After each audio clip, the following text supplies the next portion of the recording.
In this video, we look at the purpose and functionality of system software within a computer system.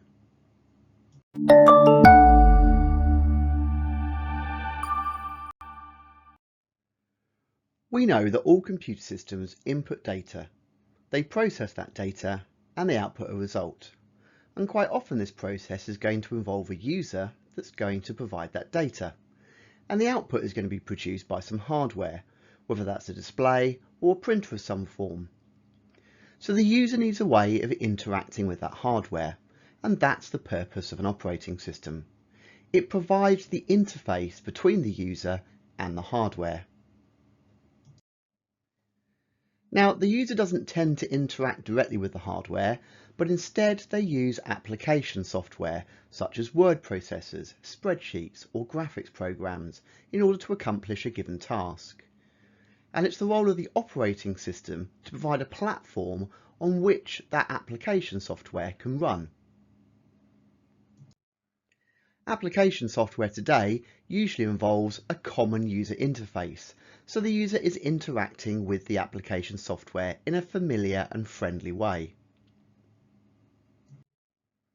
The application software will have a user, and the operating system is providing a platform for those applications to run, and it's also providing its own user interface experience in addition to the application software.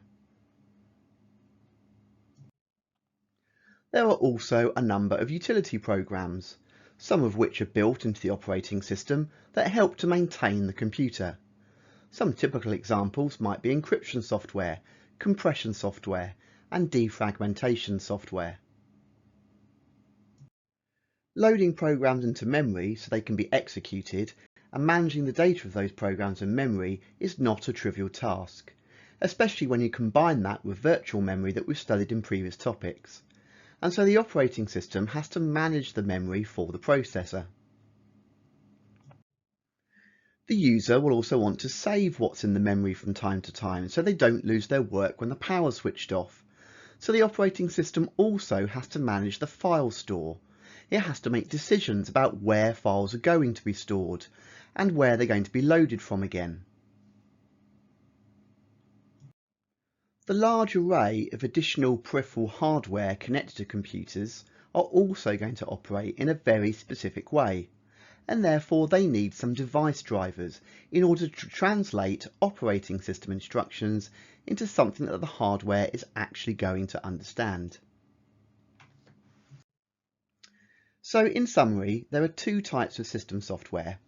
There's the operating system that provides a platform on which users can run programs, and there's also utility software, which is used to maintain the computer system. We're going to look at each of those concepts in a little bit more detail in subsequent videos. But first, let's look at one of these concepts now.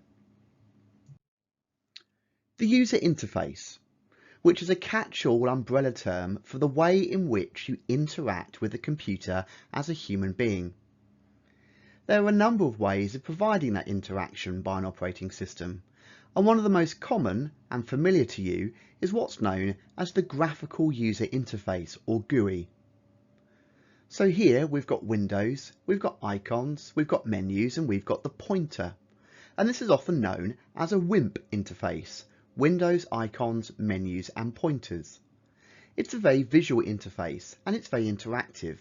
It's quite intuitive to use, so it's ideal for beginners, and it's optimized for the mouse and touch gesture input. The opposite of a graphical user interface is a command line interface. It's very text heavy, but it's less resource heavy compared to a GUI. It's very slimlined and efficient. It tends to have more commands than a graphical user interface. It's best suited for advanced users that want to accomplish tasks quickly. It's useful for automating process with scripts. And it's often the interface that's used if you want to do something quite technical with your computer. Another type is the menu-driven interface. This is the sort you're going to find at cache points and on chip and pin devices. So here in this example, we see a chip and pin device asking the user whether they want to give a gratuity, a tip, and the user is going to choose yes or no depending on the buttons they press. So we have successive menus presented to the user with a single option chosen at each stage, and you often interact with them via buttons on a keypad. A user interface that's gaining popularity today is the natural language interface. The idea that you can actually speak in your natural language into a computer system so it responds to questions, for example, said in spoken English. The historical problem with these interfaces is they're often not very reliable, but the technology is certainly gaining in pace and accuracy. Siri, Cortana, Hey Google and Alexa are all examples of this. And it is pretty cool to be able to say to a device, "Hey Siri, what's the weather today?" Or "Alexa, how many emails haven't I read?"